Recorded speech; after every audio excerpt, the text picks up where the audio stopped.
রাহুল একটি বাগান করতে 30 মিনিট সময় নেয় যখন তার বাবার 20 মিনিট সময় লাগে। তারা একসাথে কাজ করলে কত সময় লাগতো? A 10 minute, B 12 minute, C 15 minute, D 6 minute. দেখো, কাজটি যখন রাহুল করছে 30 মিনিটে, তখন তার বাবা করছে 20 মিনিটে।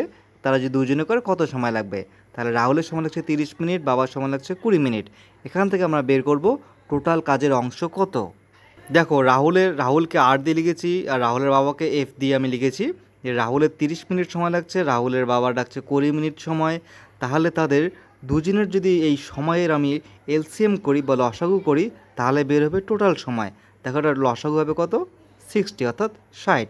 এবার দেখো, এই 60 অংশ কাজ করতে রাহুলের সময় লাগছে 30 মিনিট। তাহলে রাহুলের 1 মিনিটে কত অংশ কাজ করছে?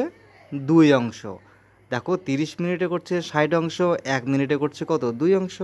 তার বাবা তার বাবা এক 20 মিনিটে করছে 60 অংশ, তাহলে 1 মিনিটে করছে কত অংশ? 3 অংশ। তাহলে দেখো, এবার এরা যদি একসঙ্গে কাজ করে, দেখো রাহুল করছে 1 মিনিটে 2 অংশ, রাহুলের বাবা করছে 1 মিনিটে 3 অংশ, তাহলে দুজনে যদি কাজ করে 1 মিনিটে কত করবে? 5 অংশ। এই দুটোর যোগফল। তাহলে দেখো, 5 অংশ করতে সময় নিচ্ছে কত? 1 মিনিট। তারা যদি দুজনে একসঙ্গে করে, তাহলে তারা 60 অংশ টোটাল। এখানে 60 অংশ করতে কত সময় নেবে? 5 12 60, অ্যান্সার হচ্ছে 12 মিনিট। Option B, 12 minute. কিন্তু এই অঙ্কগুলো পরীক্ষার জন্য এভাবে খাতা কলম ধরে করো না, এমনভাবে প্র্যাকটিস করবে। জাস্ট ডিরেক্ট দেখো, 30 এবং 60-এর লসাগু কত? 30 এবং 20 লসাগু কত? 60 হবে। 60, 30 দুগুণা 60, 20 3 কুড়ি 60, 3 2 5, 60কে 5 দিয়ে ভাগ করে দাও মনে মনে, 5 12 60। অ্যান্সার তোমরা দাগিয়ে নেবে মনে মনে, ডিরেক্ট 12।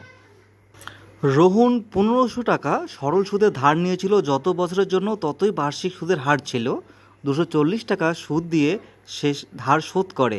তবে তার ধার শোধ করার সময়কালটি হলো কত বছর? এ 4 বছর, বি 16 বছর, সি 8 বছর, ডি 2 বছর। দেখো, আগে অঙ্কটার কনসেপ্টটা ক্লিয়ার করে নাও। কি বলেছে, কি দিয়েছে আর কি চেয়েছে। দেখো, এখানে বলেছে হচ্ছে রোহন ধার নিয়েছে, আর কি কি দিয়েছে? দিয়েছে সরল সুদে ধার কত টাকা নিয়েছে? 1500 টাকা। আর কি, যে তাকে সুদ পে করতে হয়েছে 240 টাকা, অর্থাৎ সুদ তাকে শোধ করতে হয়েছে 240 টাকা। আর চেয়েছে কি? যে সময়টি। আর এখানে কন্ডিশন দেওয়া রয়েছে যে যত বছরের জন্য ধার নিয়েছিল, ঠিক বার্ষিক সুদের হার ততই বার্ষিক সুদের হার ছিল। তাহলে দেখো, ডিরেক্ট PTR/100 ধরছি। আর এটার PTR/100 মানে কি? সরল সুদে সবসময় কি আমাদের সুদটা পাওয়া যায়। সুদ কত? 240। এবার এখানে দেখো, পি এর মান কি? মূলধন 1500 টাকা। পি এর মান হচ্ছে 1500।